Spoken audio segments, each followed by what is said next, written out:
Nagpalang araw po sa bawat isa po sa atin. And today, of course, nasa last Sunday na po tayo ng buwan ng November. And the next week, Merry Christmas na po, Pasko na po. Pwede bang batiin niyo naman yung katabi po ninyo at batiin niyo po siya, sabihin niyo po sa kanya, Merry Christmas!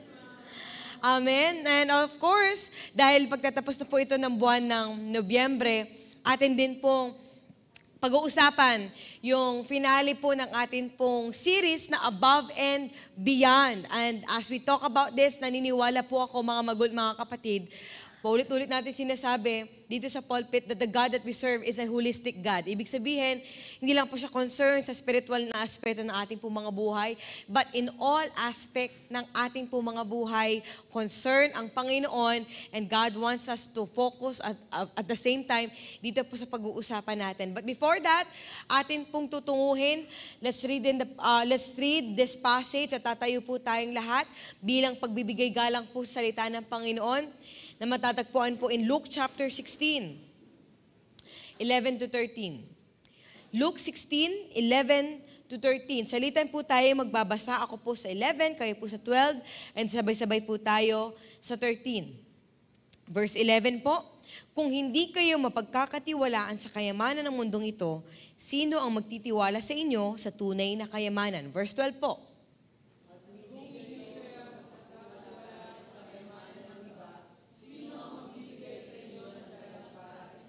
And verse 13, sabay-sabay po nating basahin. Walang alipin ang pwedeng mag-serve sa dalawang amo. Either ire-reject niya yung isa at mamahalin yung pangalawa. O kaya naman, magiging loyal siya sa isa at aawayin niya yung pangalawa.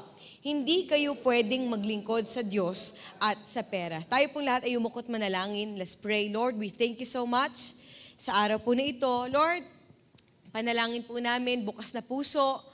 As we talk about this, Panginoon, Lord, ready na puso, Lord, at naniniwala po kami that even in this aspect, kami po ipagpapalain mo as we follow your principle, as we follow your word sa aming pong mga buhay. Salamat, Lord. We also pray for a wisdom sa aming pong i-meditate at wala pong pangalan ng maitaas at maging sentro ng gawain na ito, kundi ikaw lamang sa aming pong mga buhay. We thank you so much, Lord, at mainam po naming ibinabalik sa iyo ang papurit pasasalamat. In Jesus' mighty name we pray. Amen and amen. Makakaupo na po tayo ngayong oras po na ito. Let's go straightly po sa salita ng Panginoon at pag-uusapan po natin ngayong araw po na ito ay pinamagatan po nating redeeming prosperity. Redeeming prosperity. Bakit po? Dahil definitely up until today, there are still a lot of debates pagdating sa usaping pera. Totoo po ba? This is one of the sensitive topics na pwede pag-usapan, of course, definitely, hindi lang sa loob ng simbahan, even sa loob ng tahanan, sa mag-asawa, sa pamilya, sa kamag-anak, sa bawat kaibigan. Kapag pumasok at na-involved ang salitang pera, definitely, marami po ang posibleng mangyari. Totoo po ba mga kapatid? But today, I hope and I pray that as we talk about this po, habang pinag-uusapan po natin ito, maliwanagan po tayo na salita ng Panginoon. My prayer is that every one of us will continue to follow God's principle even sa finances. Amen po ba? Sino po ditong nais na pagpalain po siya ng Panginoon? And as of course, bilang inyong pong pastor, naniniwala po ako na at nais ko po na ang bawat isa po sa atin, lahat po tayo ay mapalaya sa anumang alalahanin, mapalaya sa anumang concern pagdating sa finances. Bakit? Kasi gagawin natin ang kaparaanan po ng Diyos. Amen po ba? So, bakit? Kasi naniniwala po ba kayo? Yes! Binigyan tayo ng Diyos ng abilidad to produce wealth. Sabi ng Bible po yan, God has given us the ability to produce wealth. Binigyan niya tayo ng kakayanan para tayo po ay makapag-produce ng yaman, makapagkaroon ng source of income, kaya nga meron tayong mga trabaho. Yung ilan po sa atin, meron mga iba't ibang mga businesses. At yan po ay nagsisirculate sa bawat tahanan, sa pamilya, sa bawat individual po na bawat isa po sa atin. Kaya lang, Marami din pong tao, yes, may pumapasok na source of income. Kaya lang, ang problema at madalas kaya hindi nakakaabante, kaya hindi nakakago above and beyond, ay dahil hindi natin alam paano mariredeem at paano mamamanage ng tama yung bawat pumapasok sa atin na blessing. Are you still here with me? So today, pag-uusapan po natin, how can we follow God's principle? How can we follow God's way sa usapin po ng finances? Are you ready here, mga kapatid? Bakit? Kasi naniniwala po ba kayo that God did not destine us na habang buhay tayo maghihirap? We're not discriminating everybody or we're not discriminating somebody else who is here in this room. Maaring may mga ilan, Pastora, hindi mo alam, itong pinagdadaanan ko. May mga pagkakataon, naghihirap kami sa buhay. Pero naniniwala din po ako mga magulang, mga kapatid, na dahil binigyan tayo ng abilidad ng Diyos to produce wealth, hindi habang buhay ay maghihirap ang tao. Nandiyan po ba tayo mga magulang, mga kapatid? So today, let's talk about this. Kasi bakit? Meron din po palang prinsipyo, meron din po palang foundation pagdating sa usapin ng finances. Bakit? Kasi taasan kami ng gustong pagpalain ng Panginoon. Lahat po tayo, and I want you all to be blessed. Not just in our soul, not just in our spiritual aspect, but holistically, kasama ang atin pong finances. Ngayon, pag-uusapan natin, ano-ano po bang mga prinsipyo po na ito so that we can redeem prosperity? So that we can redeem the word prosperity? Kasi marami nag-iisip, bakit natin pag-uusapan yan? Ako naman nagmamanage ng pera ko. Ako naman nagmamanage ng finances ko. Let's see. Tingnan po natin, according to the Word of God, according to the principle in the Word of God, tingnan po natin, number 1, 6 na bagay lamang po na prinsipyo ang nais ko pong iwanan sa bawat isa po sa atin so that we can follow God's way when it comes to finances. If you are here, nagtatrabaho po kayo, if you are here, nag-aaral po kayo, if you are here, you have a business, we need to remember this principle. Number 1, we need to remember that God is our source. Naniniwala po ba kayo doon, mga kapatid? Naniniwala po ba kayo na ang source ng lahat ng bagay na meron po tayo ay tanging ang Diyos lamang? Kaya po tayo meron tinatawag na principle of ownership. Bakit? Dahil kapag naintindihan po natin na pagmamay-ari ni Lord ang lahat, in short, kahit gaano pa natin pinaghirapan lahat ng mga bagay na meron tayo ngayon, kahit gaano natin pinagtrabahuhan, in short, pahiram lamang po sa atin ito ng Diyos. Do you believe in that, church? May kausap po ba ako ngayong umaga na ito?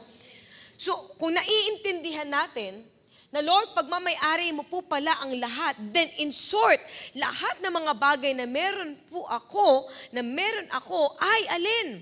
Pinagkatiwala lamang ng Diyos.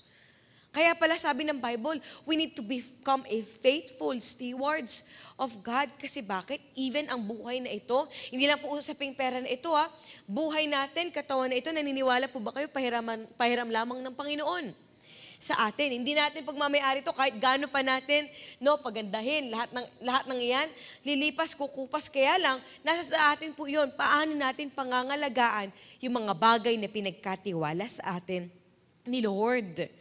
Bakit? Kasi totoo po ba, maraming tao akala nila may-ari na sila ng lahat.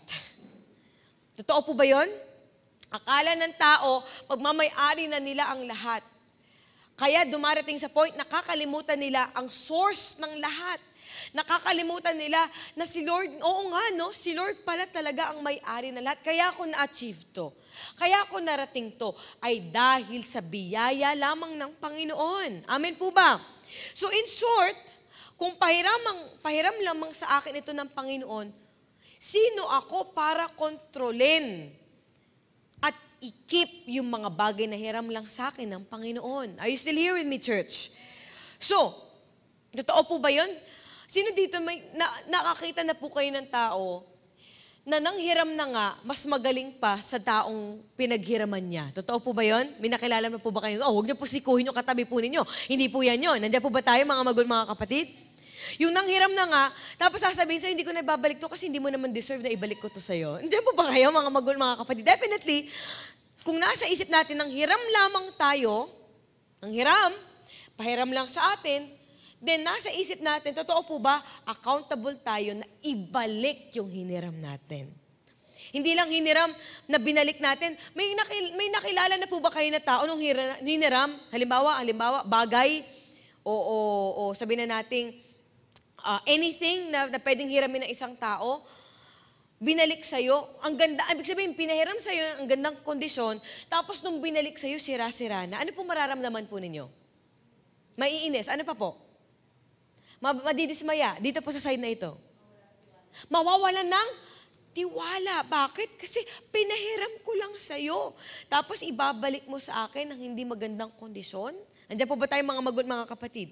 So in short, when we have the mindset na, Lord, pagmamayari mo po pala ang lahat.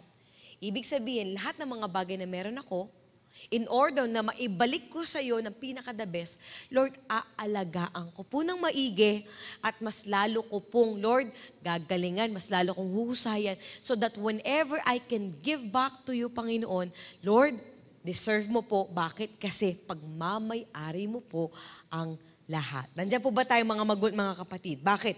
Ano po sabi ng salita ng Panginoon? In Deuteronomy chapter 10, verse 14. Pwede po bang basahin po natin? 1, 2, ready, begin. Kay?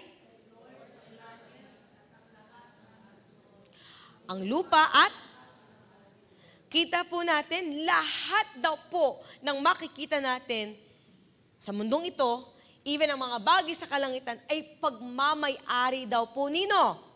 Ng Diyos. At kung maiintindihan natin na pagmamay-ari po pala ni Lord ang lahat, totoo po ba hindi magiging mahirap sa atin na ibalik kasi alam nating hindi sa atin? Andiyan po ba tayo mga kapatid? Ano pa po? Psalms 24 verse 1.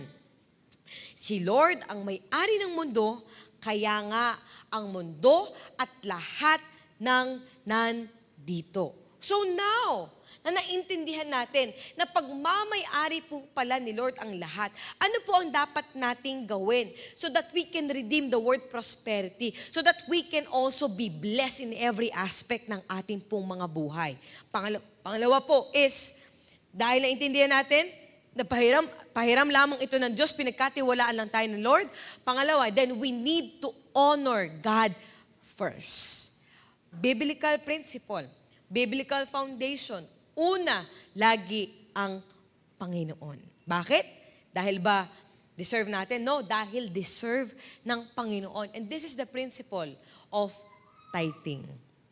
Now, bakit natin kailangan pag-usapan to? Bakit? Kasi up until today, mga kapatid, okay lang ba mag-heart-to-heart talk po tayo? Pamilya po tayo na naririto sa oras na ito. Amen po ba? May kapamilya po ba ako na naririto today?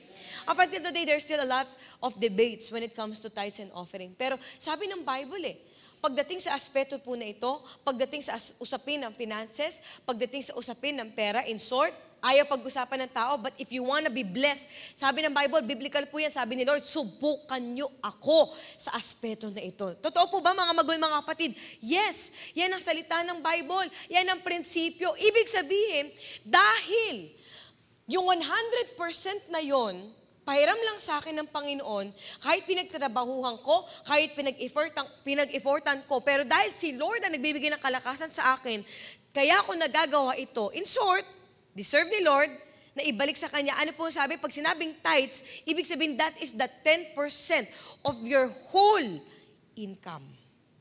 Now, ano po sabi? In Leviticus chapter 27, verse 30, kay Lord ang ilan daw pong percent? 10% ng lahat. Sabihin nga po natin, lahat. So, in short, ginan po natin na yung word na lahat, binanggit doon, lahat pagmamayari ni Lord. Tapos dito sa pangalawa, lahat ng harvest natin. In short, kung ano yung lahat ng tinatanggap po natin, yung 10%, no, hiningi ba ni Lord 50%? Hiningi ba ni Lord 60%? No, just the 10% kasi kay Lord daw po iyon. Sa atin daw po ba yon? No, sabi ng Bible, kay Lord. Sabi diyan, butil man o bunga ng puno, kay Lord yon. Sabi mo sa katabi mo, kay Lord pala. At hindi tayo mahihirapan na ibalik kay Lord yung Kanya kasi in the first place, hindi pala atin yun. Kay Lord po pala yun. So ngayon, kung kay Lord pala yun, sometimes and a lot of moments, May mga pagkakataon, a lot of people are still questioning, saan ba napupunta yung binabalik ko na 10%? Question, pag ikaw nang hiram at ibabalik mo yung hiniram mo, tatanungin mo ba yung pinaghiraman mo kung saan niya gagamitin yung ibabalik mo? Pwede po kayo sumagot. Hindi. Bakit? Kasi in the first place, hindi sa iyo eh. It's not meant to be for you. Dapat ibalik mo at yung may-ari na, yun dapat magdesisyon kung saan niya ilulugar yung hiniram mo sa kanya. Are you still here with me? Maybe there are still a lot of people questioning, saan ba napupunta pera ko? Saan ba napupunta yung In short, question, is that really your money o para kayo? Kasi I want us all to be blessed when it comes to this aspect. Kasi ako po, personally po simula nung ako po bata pa lamang, na-educate na po kami sa loob ng pamilya to this principle of tithing. Because why? This is not just the principle in Light Church May Kawayan, but this is the principle of God. If you want to be blessed, if you want breakthrough in your life, especially in finances, sabi ng Bible, subukan niyo ako. At so at an early age pa lang po, nasa Sunday school pa lang ako, malinaw sa akin, ibabalik ko yung nararapat para sa Panginoon. And up until today, I can still testify it. Yung lahat ng mga natatanggap ko, yung 10% nun hindi sa akin. So, dapat kong ibalik sa Panginoon. Are you still here? Amen po ba mga kapatid? Though syempre may mga kaisipan tayo, ang hirap nun, yung 10% malaki pa rin yun. Totoo po ba? Merong ilan sa inyo, 10%, malaki yun para sa inyo. Pwedeng pambayad na yun ng kuryente, pwedeng pambayad ng tubig, pambayad ng internet, pero dahil alam mo, hindi sa'yo, ibabalik natin sa Panginoon. That is honoring God first. Amen po ba mga kapatid? Palakpakan nga po natin ang Panginoon. Bakit? Ito po sabi ng Malakay chapter 3 verse 10. Alam po natin ito. Pero sabi po dito in the Pinoy translation, dalhin nyo ng buong buo. Ano po sabi? Buong buo. Sabi nga po natin, buong buo. Sa temple, ang mga tithes nyo para magkaroon ng pagkain sa temple ko. So, are we to question God kung ibabalik natin yung nararapat para sa Kanya? No. As long as alam natin, of course, accountable tayo. Lord, nandito lang kami to become a steward of yours. Babalik namin para marami pang makakilala sa'yo. Sabi nun, subukan nyo ako. Gawin nyo ito at bubuksan ko ang mga bintana ng langit. At ibubuhos ko sa inyo ang nag-uumapaw na blessing. Taas ang dalawang kami ng gusto ng nag-uumapaw na blessing. Lahat tayo gusto natin yan. We want that. Pero may kondisyon eh. Sabi ni Lord, subukin nyo ako. Bigay nyo, ibalik ninyo ng buong buo yung nararapat para sa Panginoon. Is that the principle of the human or the man? No. It's the principle of God. So, ngayon, dahil naintindihan na natin, pahiram lamang ito lahat ng Panginoon, we are willing to give what is due to God. Now, siyempre, definitely, magkaiba po ang tithes at magkaiba ang offering. Ang offering po, out of your 90%, so yung 10% kay Lord. Yung 90%, yung offering, ibig sabihin, doon po papasok yung offering. Kahit anong percent na ibigay mo doon. Ibig sabihin, halimbawa, may pinagpe-pray ka. Meron kang gustong taniman. Maaaring pag-aaral mo, trabaho mo, business mo, pamilya mo, gusto makakilala sa Panginoon, doon po papasok yun sa 90%. Kaya yung iba ginagawa nila, naalala niyo po, every time nagsisid tayo, nagpa-first fruit tayo, and so on and so forth. So sa 90% na yon, depende kung ano ang leading po sa inyo ng Panginoon, doon po papasok yon. So ngayon, parehas ba ang tithes and offering? No. Magkaiba po sila. Yung tithes ay para kay Lord, yung 90% po ay tanim po ninyo kung ano man ang pinapanalangin po ninyo. I tell you po, maniwala po kayo sa akin, subok na po ang Diyos pagdating sa aspeto po na ito. For how many years? Alam niyo po yan, for those of you who have known our family for the longest time, alam po yan nila, Sister Cora, nagsimula kami ng business. Actually, ang parents ko po, before they accepted the calling to become the pastors, mga business people po ito. Ibig sabihin, po sila, may-ari sila ng businesses, yung paggawaan ng cellphone repair shop. May mga times, nag-franchise na sila ng iba't ibang franchise na, ibig sabihin, places, locations sa iba't ibang lugar. Ganun po, ibig sabihin, yan ang yan ang source of income. Pero dahil sinabi ni Lord, serve me full time, ano po kumbaga sa amin, Lord, paano na kinabukasan? Kami ng kapatid ko po, during that time, nag-aaral pa po kami. Ako po magka-college po noon. Yung kapatid ko, elementary pa lang po siya. Pero alam niyo po, fast forward, up until today, never ko pong nakita na pinabayaan po kami ng Panginoon. Nandiyan po ba tayo mga kapatid? Are you still here with me? Why? Because we have put this principle. Lord, yung para sa'yo ibibigay namin. Ako po, kahit ako individually, hiwalay ang tithes ko sa tithes ng magulang ko. Bakit? Kasi I want God to bless me. I want to receive a breakthrough when it comes to this aspect. So malino sa akin yun, kahit 5 piso yung tinatanggap ko, o halimbawa, baong ko 50 pesos, yung 5 piso doon, ibibigay ko sa Panginoon, ibabalik ko sa Panginoon, kasi hindi akin yun, and I want God to bless me when it comes to that aspect. Are you still here with me, church? Andiyan po ba kayo? So, we are to redeem this word prosperity. Bakit? Kasi ang linaw, ang ganda ng salita ng Panginoon. But we are here to live that word of God in our lives, even in finances. Amen po ba?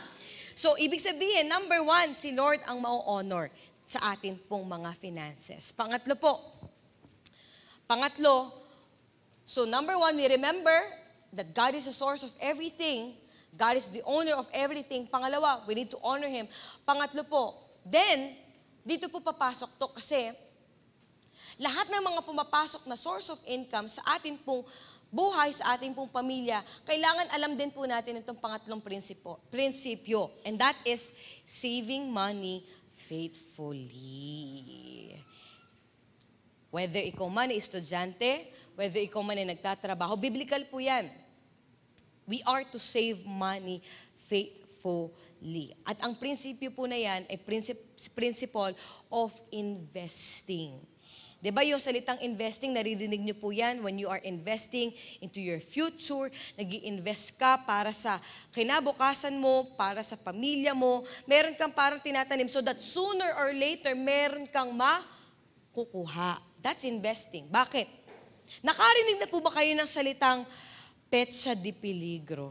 Naranasan na po ba yon? Sino po dito aaminin? Nakakaranas ng salitang petsa di peligro.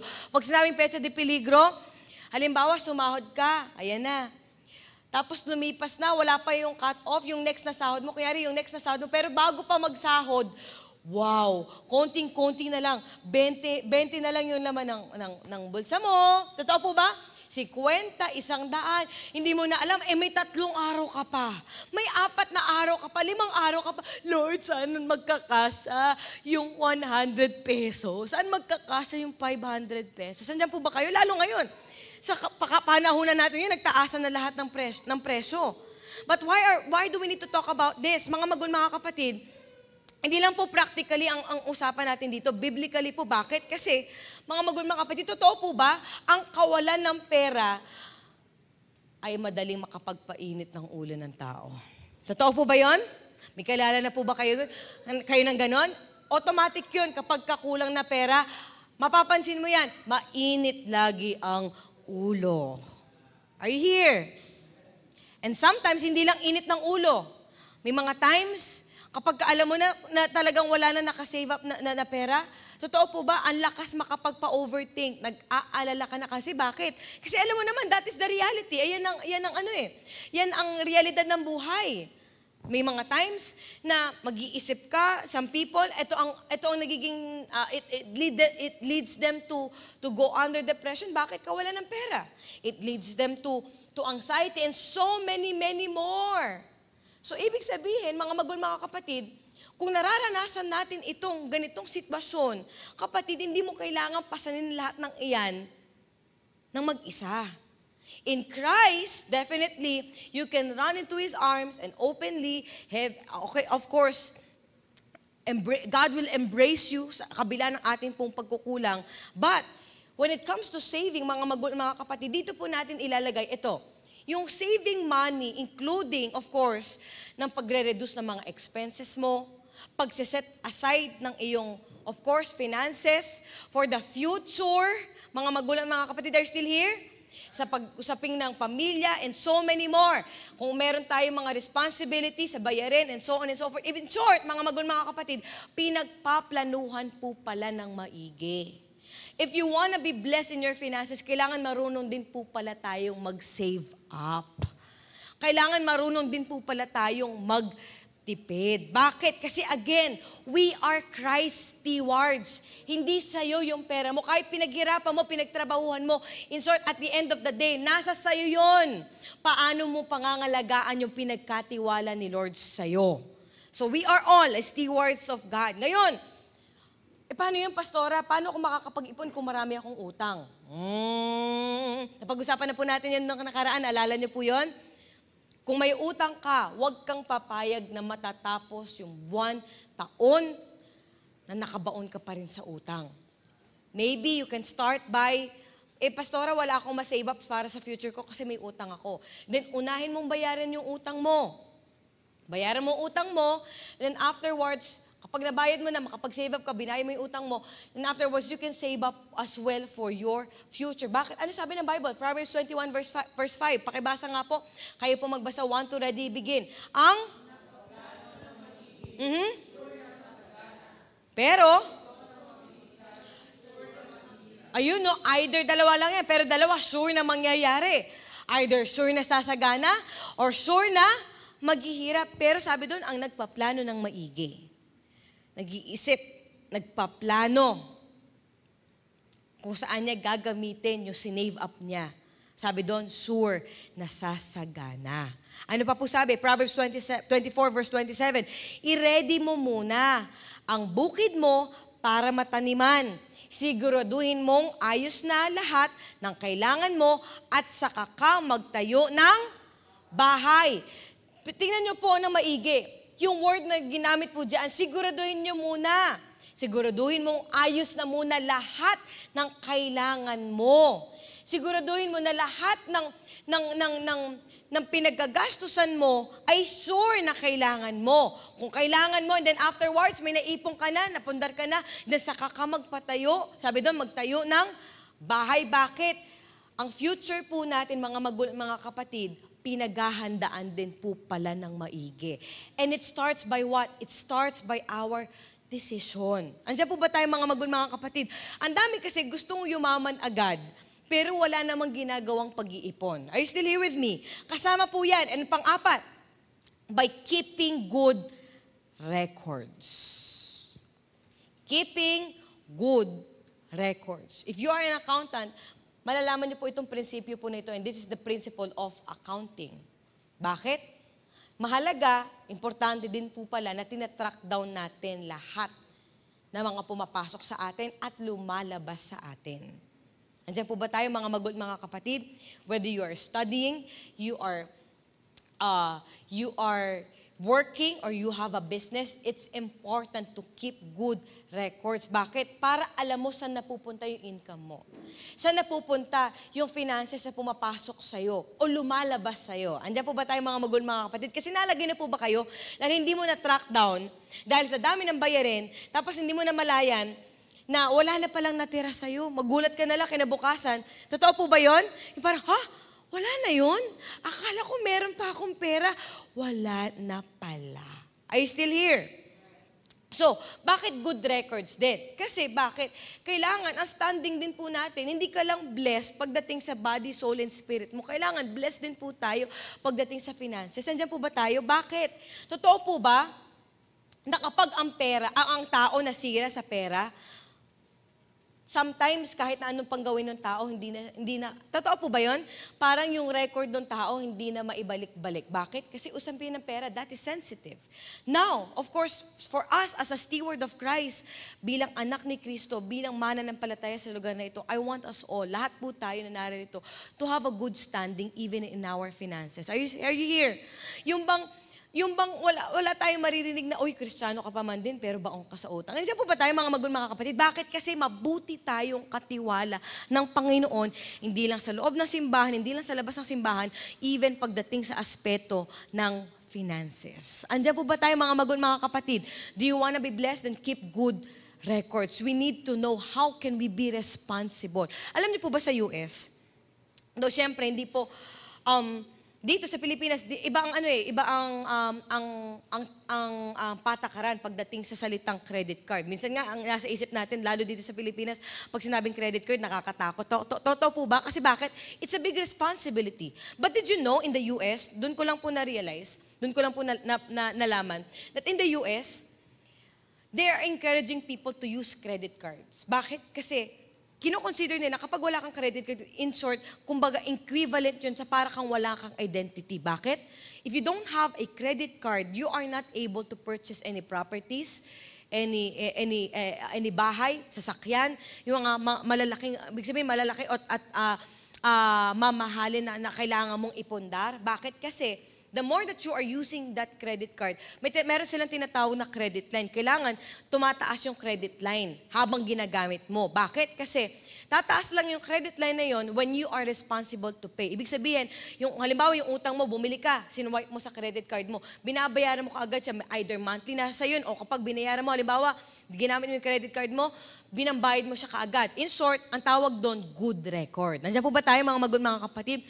Tapos, kapag tumaas yung credit line na yon, that's the time, pataas ang pataas, tumataas din yung credit score mo, that's the time, sinasabihan kalimbawa ng loan or something, okay, you are qualified na makabili ng sasakyan, you are qualified na makabili ka ng property ng tahanan.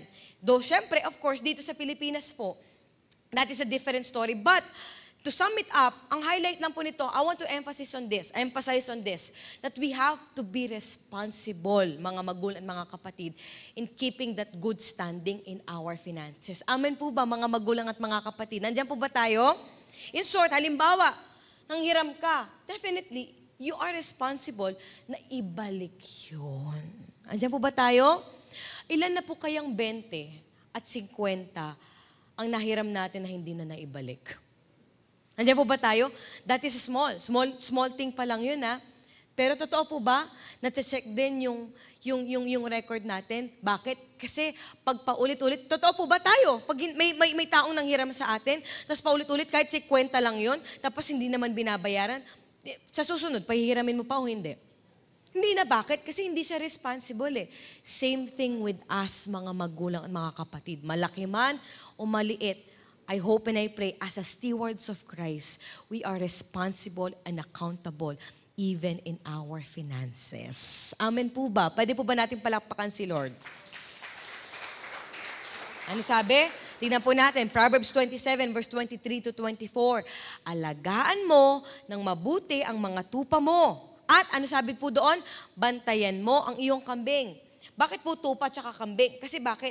In this context, this tupa and kambing symbolizes the livelihood. Yung pinagkakakitaan ng tao in those times. So bantayan mo, kung ano man ang source of income mo, bantayan mo. You need to keep track of records. Bakit? Ano po sabi ng 24? Kasi ang yaman, di yan laging nandyan. At ang kapangyarihan, hindi mo alam kung kailan magtatagal. Kahit gaano mo pa pinaghirapan, yung posisyon na yun, hindi yan habang buhay na sa'yo. Totoo po ba yun, mga magulang, mga kapatid?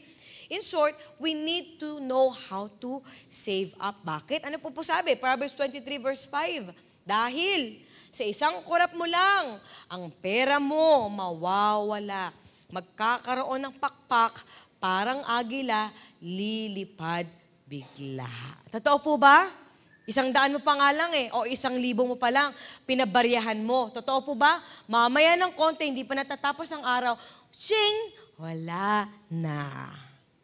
So we need to know how, bakit natin po ito kailangan pag-usapan? Dahil ba mukhang pera si pastor? No. Because this is how God wants us to be blessed. Amen po ba? Because God cares how faithful we are sa mga bagay na pinagkatiwala po ng Diyos sa bawat isa po sa atin. Amen po? Panglima, and I'm almost done. How can we follow God's way when it comes to finances? We need to plan our spending. Planning our spending. In short, dito po papasok yung principle of budgeting. Taas nga po ang mga nanay na naririto. Ang nanay daw po, sabi nila, ay magaling budget. Pero hindi lang nila alam kung gaano. At totoo po ba? Mga kurot-kurot, lahat ng mga dapat nang i-keep and everything. Pero lahat po tayo, hindi lang mga nanay, lahat po tayo na naririto, we need to know how can we plan about our spending. Bakit?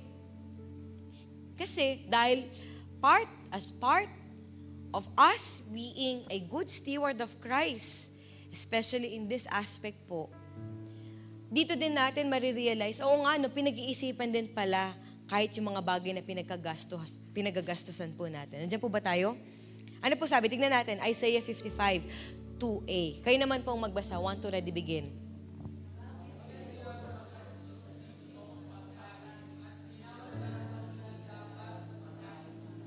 Ang sinabi dito na hindi totoong pagkain at pagkain di nakakabusog is the things that we are seeing in our eyes only, for the satisfaction or of our fleshly desires. Why are you investing? Bakit ka nag-i-invest sa isang bagay na alam mo namang wala namang maitutulong sa'yo? Nandiyan po ba tayo? Let's say for example, sa katawan natin. Kahit alam natin na hindi maganda sa kalusugan natin ang chichirya, sobrang matamis, lahat and everything, but we still eat it. Totoo po ba? And then sooner or later, magugulat na lang tayo, makikita na lang natin isang araw, na be-benefit ng katawan po natin kung ano man yung naging desisyon natin sa pagkain natin. Same thing, even in our finances. In short, this is my only, kumbaga, key tips for every one of us who are here today. Lalo ngayon, very rampant na po, usong-uso na. Kahit naman dati pa, usong-uso na Shopee, Lazada. Totoo po ba? Sale, 11-11, 12-12, lahat na. Ngayon nga may TikTok eh. Totoo po ba? TikTok shop lahat na. Magugulat na kayo. Baka mamaya pati Facebook, may marketplace na nga eh. Kaya lang, before we spend so much money, eto po, bago gumastos, bibigyan ko po kayo ng mga 3 questionnaires. Ayan. Para at least tayo po, sa sarili pa lang natin, nagkakaroon na tayo ng self-check. Nagkakaroon na tayo ng, evaluation. Una, kailangan ko ba to? Bago ko bilhin to, bago ko makita, bago ko i-add to cart, kailangan ko ba talaga to? Andiyan po ba tayo mga kapatid? Kung hindi, hindi. Kung kailangan mo, maybe, papasok ka sa pangalawang question. Kung kailangan mo, pangalawa, magagamit ko ba ito? Bakit? Ilan na ho kayang mga parcel ang nakarating sa bahay po natin sa tulong ng Shopee, Lazada, TikTok, at kung ano-ano pa mga businesses na dumating sa bahay natin na hindi natin nagamit? Oo, hindi ko na po kayo patataasin ng kamay. Si Lord na po nakakaalam. Totoo po ba?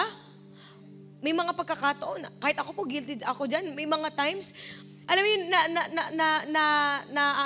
na-fall tayo into the trap na akala natin, kailangan natin, akala natin magagamit natin. Pagbili natin, hindi naman pala natin magagamit. Totoo po ba?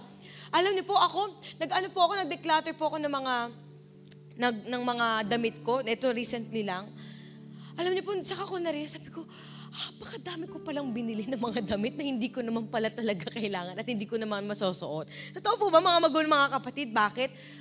Kailangan pala talaga pinag-iisipan ng mabuti. And pangatlo, hindi mo lang kailangan, hindi mo lang gagamitin. Pangatlo, magtatagal ba sa akin ito?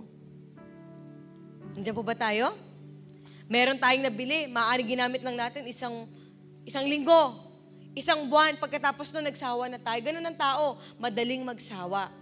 Lalo na kapag parang yung cravings niya na-satisfy na, after nun, pag napagsawaan na, but I hope and I pray mga kapatid, especially in this aspect, we learn how to be wise even in our finances. In short, live on your budget. Huwag sumagad. If you know you only have your budget dahil may mga binabayaran ka, kasi hindi tayo exempted dyan. Lahat tayo may mga binabayaran. Binabayaran tayo kuryente, may binabayaran tubig, ano pa po binabayaran? Internet, ano pa po? Tuition, kung kayo po yung magulang, may nagpapaaral pa po kayo, tax, lahat na. Then you only have a certain budget. Sabihin na natin sa isang buwan, ang matitira na lang sa'yo, for example lang, 1,000 or 5,000. Then it's up to you. Una, you save it up. Kung may sobra pa, tapos dahil nga alam mo na kung paano ka gagastos, you know it. makakapag-ipon pa tayo. Bakit? Tingnan natin, Proverbs 21 verse 20, ang bahay ng matalino, maraming kayamanan. Pero ang pera ng hindi nag-iisip, nauubos ng mabilisan. Taas ang kamay ng mga matatalino sa lugar na ito. Amen po ba? Bakit? God wants us to be blessed when it comes to this aspect. At kasama po doon, yung wisdom na pinagkaloob po sa atin ng Panginoon. Be wise. And the last principle is number 5, we need to enjoy what we have. Enjoying what we have. At dito po papasok yung prinsipyo ng contentment. Bakit? Dahil maraming tao, akala nila ang dami pang kulang sa kanila. Pero ang totoo nun, hindi na pala talaga nila nakikita yung mga bagay na meron sila dahil pilit nilang hinahanap yung mga bagay na wala sila sa buhay ng ibang tao. Kaya po papasok doon yung discontentment. At kapag pumasok ang discontentment, we will, mag-ano po tayo, kumbaga mag-crave tayo into more. Acquire tayo into more. Hanggang sa dahil pilit natin tinitignan yung mga bagay na wala tayo na meron sa iba, we will acquire mo hanggang sa mamaya-maya ng konti. Totoo po ba mga kapatid? Tayo din ang mapapagod. But God wants us to be satisfied and be contented sa mga bagay na meron po tayo. Tanong, ano na po kaya yung mga bagay na minsan hindi na natin napapansin pero meron naman pala tayo na nakakalimutan na natin ipagpasalamat sa Panginoon? Are you here? Kalakasan. Hininga. Ano pa po? Kapayapaan. Kagalakan. Ano pa po? And so many more things. Family, relationships that we have from the people around us. Andiyan po ba tayo mga kapatid? Let us learn to be grateful with whatever things na pinagkaloob na sa atin ng Panginoon. Dahil sabi po, in Ecclesiastes 5 verse 19, at sabay-sabay po tayong tatayo, we will all stand up as we read this passage. Sabi ng salita po ng Panginoon, ganun din sa bawat tao na binigyan ng Diyos ng yaman at mga property. Binigyan niya sila ng kakayanang, alin daw po? I-enjoy ang mga yon. Taas ang kamay nang ina-enjoy mo yung mga bagay na pinagkaloob sa iyo ng Panginoon. Amen po ba? At sabi doon, at tanggapin ang reward nila. At ma-enjoy ang pinagpaguran nila. Bakit? Kasi regalo ito ng Diyos. Marami na tayong nakilala. Posibleng maraming pera sa bangko. Pero walang kapayapaan, hindi katulad na nararanasan po natin ngayon. But today, even if, for the meantime, wala pa tayo ng mga bagay na pinapanalangin po natin. Pero still, Lord, thank you pa din. Kasi hahanapin ko yung mga bagay na pinagkaloob mo na sa akin. At yung mga bagay na meron ako ngayon so that I can see that you are still faithful in my life. At ang sabi po in Hebrews chapter 13, verse 5, pwede po ba nating basahin sabay-sabay? 1 to ready, begin. Huwag kayong magmukhang pera at makontento kayo sa kung anong meron kayo.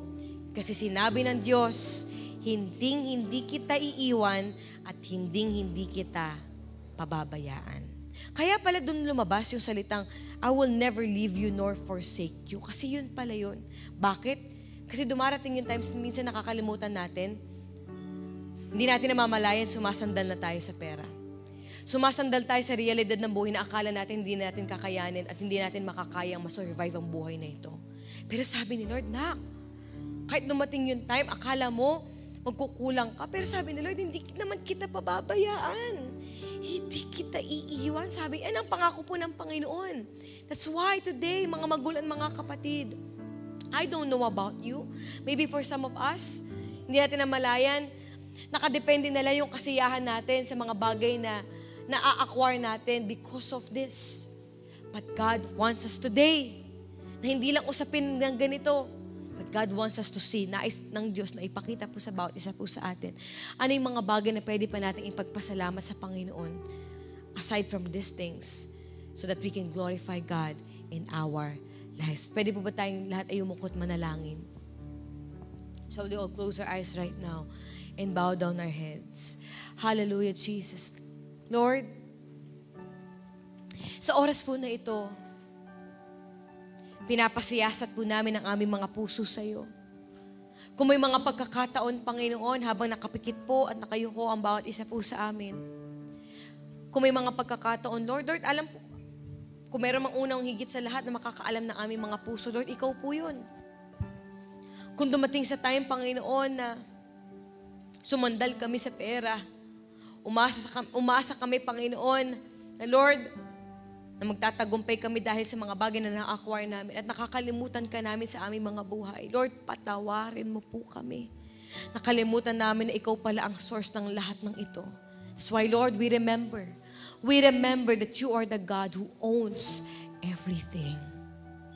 That's why, Lord, if you are the God who owns everything, God, deserve mo, Panginoon, na unahin ka namin. Deserve mo, Lord, na ibigay ang pinaka-the best na pwede po namin maihandog sa iyo dahil sa mga bagay na pinagkatiwala mo po sa amin. Kalakasan, Lord, abilidad, Panginoon, sa buhay. Hallelujah.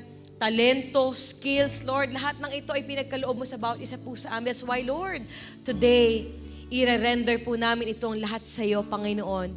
Because, Lord, hindi dahil nakagawa kami ng maganda, hindi dahil pinagpaguran namin ito, pero Lord, dahil mabuti kang Diyos sa amin po mga buhay. Today, church, can we just worship the Lord right now? In all aspect ng ating pong mga buhay. Sabi na salita ng Bible, sa salita ng Diyos, it's either you worship God or you worship the money. But today, church, hallelujah, we will worship the God who owns everything. Everything in our lives right now. Not because we need money, but because God deserves it. Hallelujah. God deserves to be worshipped in spirit and in truth. God deserves, hallelujah, hallelujah, for us to honor Him sa lahat ng aspeto ng ating pong mga buhay. Pwede po bang itaas po natin ang kamay natin sa Panginoon? At sa oras po na ito, let's bless the name of the Lord right now. Hallelujah, hallelujah. May mga pagkakataon, we're only after the blessing of God, but when was the last time you blessed the name of God? Lord, we bless your name. We honor you, O God. Hallelujah. Lord, ito ang may offer po namin sa iyo, Panginoon. Lahat ng aspeto ng aming po mga buhay, ikaw po ang una, Panginoon. Ikaw po ang special. Ikaw po, Panginoon. Hallelujah. Ang pinaka-the best na pag-aalayan po namin ang lahat ng meron po kami. Let's worship the Lord today. Hallelujah. Let's sing this song with all of our hearts. Oh Lord, my God. Oh Lord, my God, all I desire is you. Oh Lord. Oh Lord, my God, all I desire is you. More precious than silver, More precious than silver, more costly than gold. No riches on the earth compares with you. And what can this world offer when all I desire is maging panalangin po natin ito. Oh Lord, this is our desire. Hallelujah. We honor you, Jesus. Oh Lord, my God, all I desire is you. Oh Lord. Oh Lord, my God, all I desire is you. More precious than silver,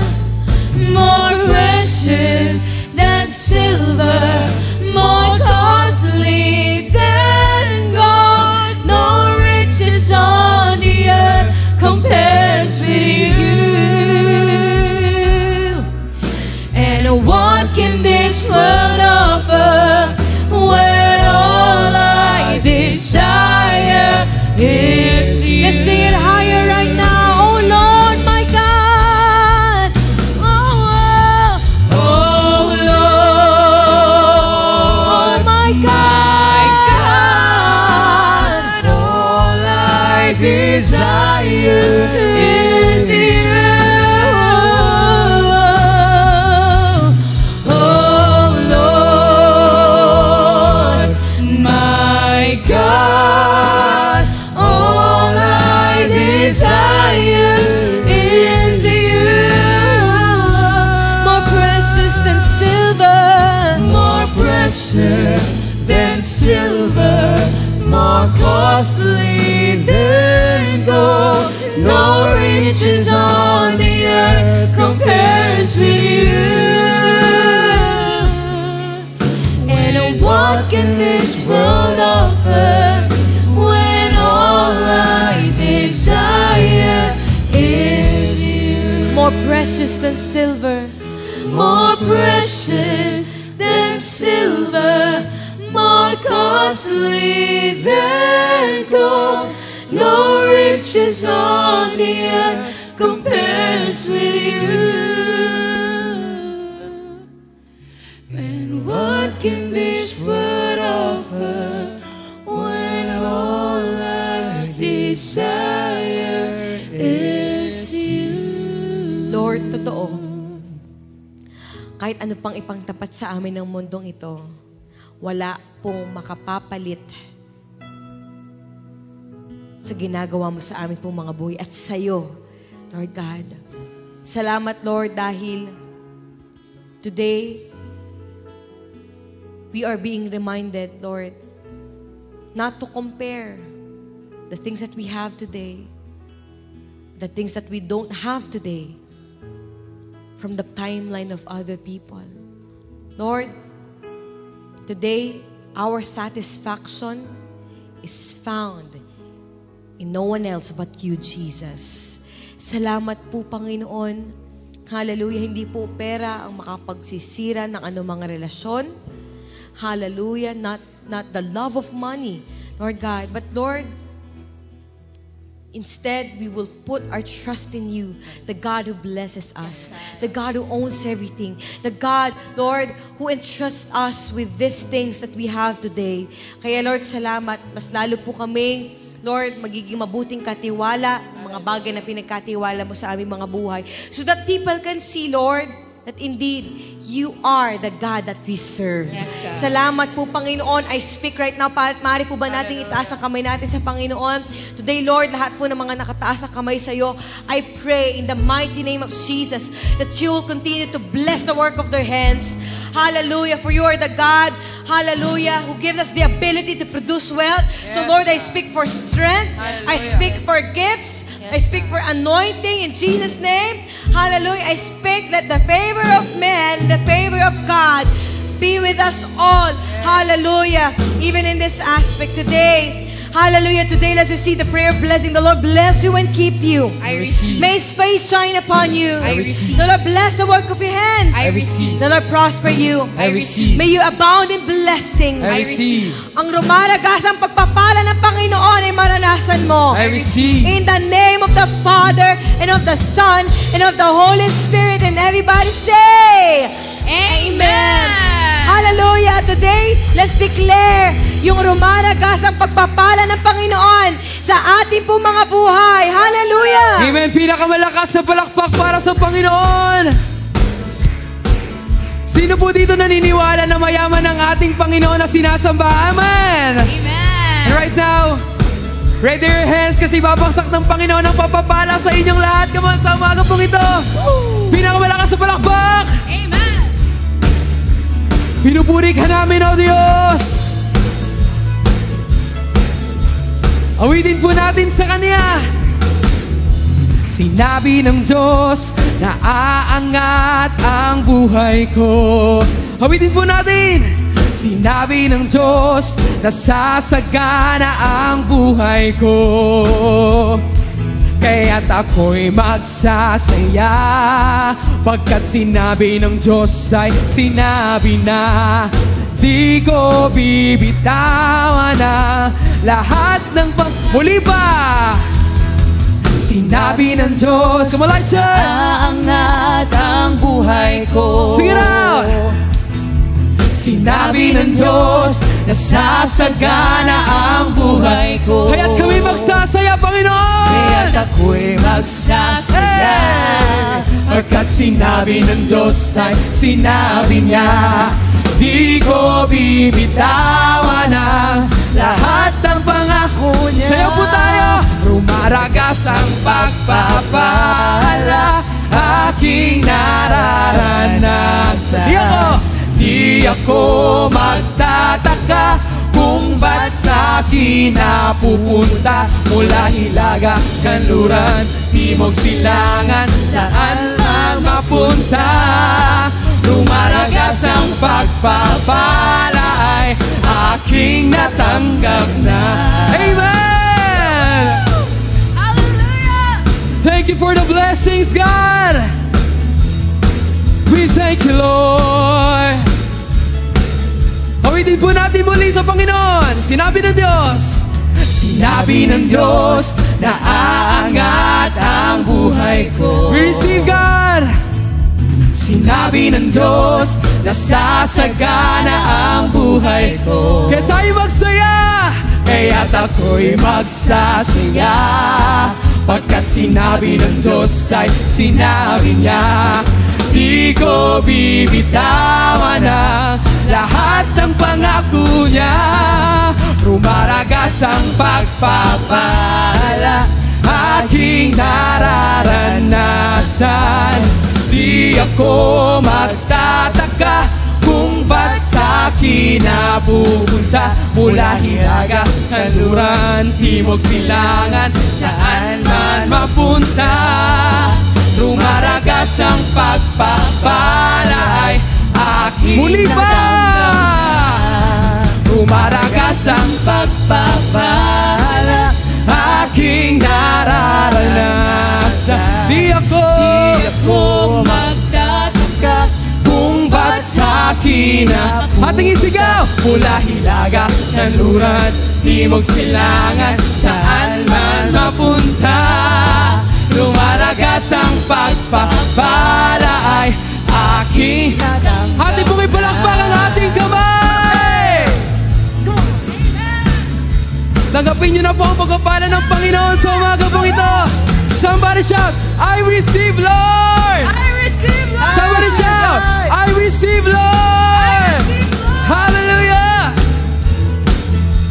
Thank you, Jesus!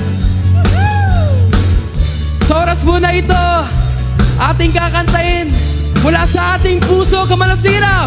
Rumaragas ang pagpapala, aking nararanasan. Di ako magtataka kung ba't sa'kin napupunta. Ating pong isigaw! Mula Hilaga, Kanluran, Timog, Silangan, saan man mapunta. Rumaragas ang pagpapala ay aking natanggap. Rumaragas ang pagpapala, aking nararanasan.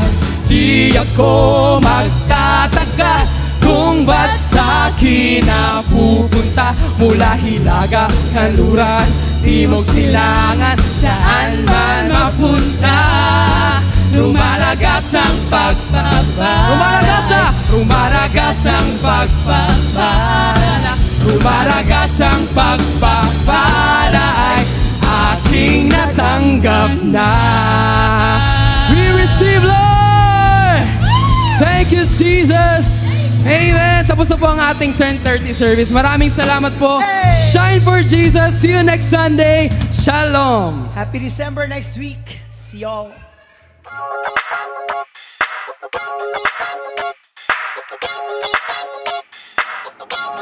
Kung nakaabot po kayo sa dulo ng preaching po na ito, nais po namin kayong pasalamatan na nagmumula sa aming mga puso sa inyo pong pagsuporta at pakikinig ng salita ng Panginoon na handog po sa inyo ng Light Church May Kawayan. Truly indeed, that through this platform po, marami na po tayong naabot sa paanan ng Panginoon for His glory and for His honor.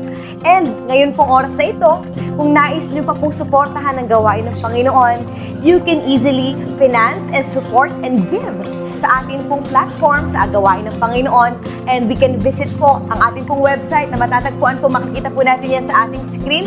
And that is www.lifechurchph.org/give, at makikita po natin doon yung ways of giving po natin to support and finance the kingdom of God. Or naman, pwede po tayong manood ng ating pong mga live stream. Meron po tayong worship Sunday services po every Sunday.